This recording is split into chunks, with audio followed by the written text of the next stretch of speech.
The movie begins with Maya Harper, a high-powered defense attorney who seems to have it all, but behind closed doors, her life is falling apart.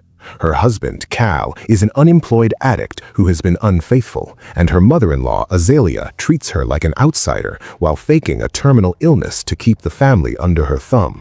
Just when Maya thinks things can't get any more complicated, she is approached by Zaire Malloy, a charismatic and enigmatic artist accused of a gruesome murder. Everyone warns her to stay away, but as Maya dives into the case, she finds herself drawn into a web of forbidden desire and a conspiracy that hits much closer to home than she ever imagined. We see Maya attending a tense family dinner. Her brother-in-law, Ray, is a district attorney running for mayor, and he's the one prosecuting Zaire for the murder of his girlfriend, Heidi. Ray and Cal both forbid Maya from taking the case, claiming it will ruin the family reputation.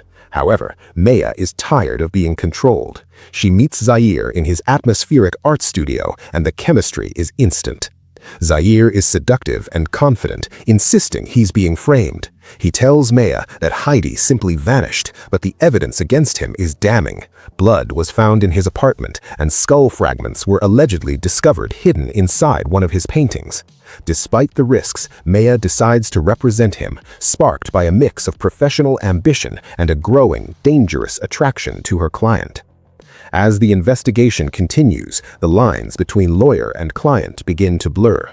Zaire doesn't just want a legal defense, he wants Maya.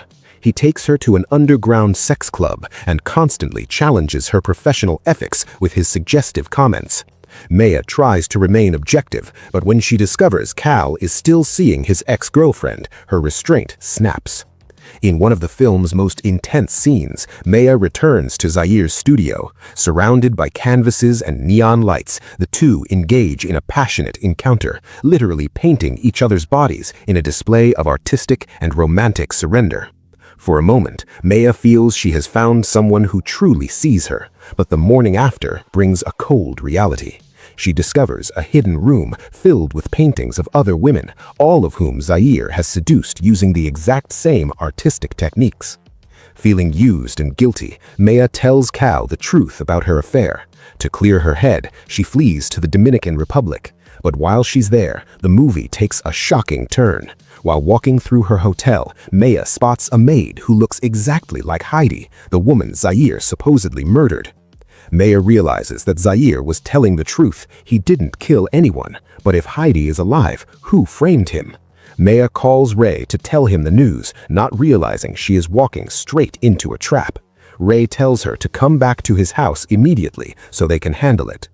Upon her return, Maya receives a frantic email from her private investigator, Jimmy. He reveals two bombshells. First, Azalea has been faking her cancer the entire time to gain sympathy for Ray's Mayol campaign. Second, Ray's wife, Charlize, also had an affair with Zaire. Maya realizes the horrifying truth. Ray found out about his wife's infidelity and decided to kill two birds with one stone. He paid Heidi to disappear and framed Zaire for her murder to get revenge on the artist and boost his tough-on-crime image for the election. When Maya confronts the family, things turn violent. Ray and Azalea attack her, and in the chaos, Charlize is accidentally stabbed to death by Azalea. Maya narrowly escapes and runs onto the highway, where she is picked up by her husband, Cal. For a second, she thinks she's safe, until she notices Cal talking to Ray on the phone. Her own husband was in on the plan to silence her. In a final act of desperation, Maya unbuckles Cal's seatbelt and steers the car into the path of an oncoming truck. The crash is devastating, leaving Cal and Azalea dead. In the aftermath, Ray is arrested for his crimes after Maya provides the police with all the evidence. Zaire is finally exonerated and released from prison. He sends Maya a text message thanking her and asking to meet up to see where things go.